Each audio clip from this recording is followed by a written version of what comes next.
বছরের পর বছর ধরে মানুষ যে চিনি খাচ্ছে, শিশুরা যে খাবারের সাথে এসব গ্রহণ করছে, তার ভবিষ্যৎ প্রভাব নিয়ে কোনো আলোচনাই নেই, কোনো টাস্ক ফোর্স নেই, কোনো জাতীয় উদ্যোগও নেই। সেদিন দেখলাম এক ভ্যানওয়ালা নালার পানি দিয়ে শাক ধুচ্ছে।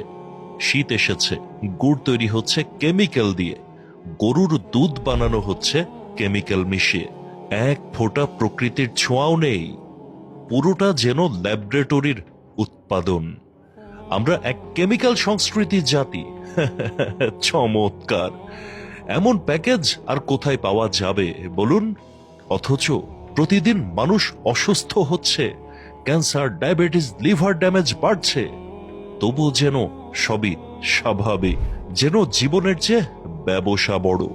কিন্তু আমার সোনার বাংলায় সবই সম্ভব, সবই অনুমোদিত। স্বাধীনতা 200%। এখানে অসততা এত স্বাভাবিক হয়ে গেছে যে প্রতিবাদটাই অস্বাভাবিক মনে হয়। ঢাকা ওয়াসার পানিতে PFAS, কীটনাশকের অবশিষ্টাংশ, ফার্মাসিউটিক্যালস সব পাওয়া গেছে। আর আমরা প্রতিদিন গলদকরণ করছি 2 লিটার করে। শেরেবাংলা কৃষি বিশ্ববিদ্যালয়ের গবেষকরা রিপোর্ট দিয়ে অপেক্ষা করলেন। কেউ নড়ল না, কেউ রিপোর্ট নিল না। নীরবতা ছাড়া কিচ্ছু নেই, সবাই নিশ্চুপ। চা পাতায় radio active element, radium, thorium, uranium, antimony সবই ধরা পড়েছে। তবুও কোথাও কোনো অস্থিরতা নেই। সরকার, ওই যে বললাম না, চুপ। কোম্পানি, সেটাও চুপ। দেশ আরো চুপ। যেন বিষ নয়, সাধারণ খাবারের উপাদান পেয়েছে। সয়াবিন তেলে অতিরিক্ত হেভি মেটাল, ঢাকা বিশ্ববিদ্যালয়ের গবেষণায় প্রমাণ হয়েছে, জার্নালে প্রকাশ হয়েছে। তবু কোথাও কোনো আলোচনা নেই, তৎপরতা নেই।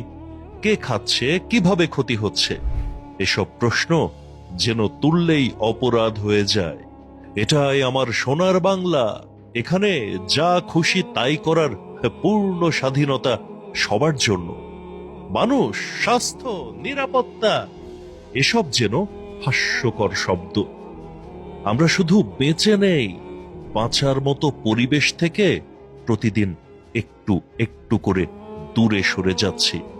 তবু আশ্চর্য, এই নীরবতার মাঝেও কেউ না কেউ প্রতিরোধ তুলে দাঁড়ায়, সত্য বলে, প্রতিবাদ করে।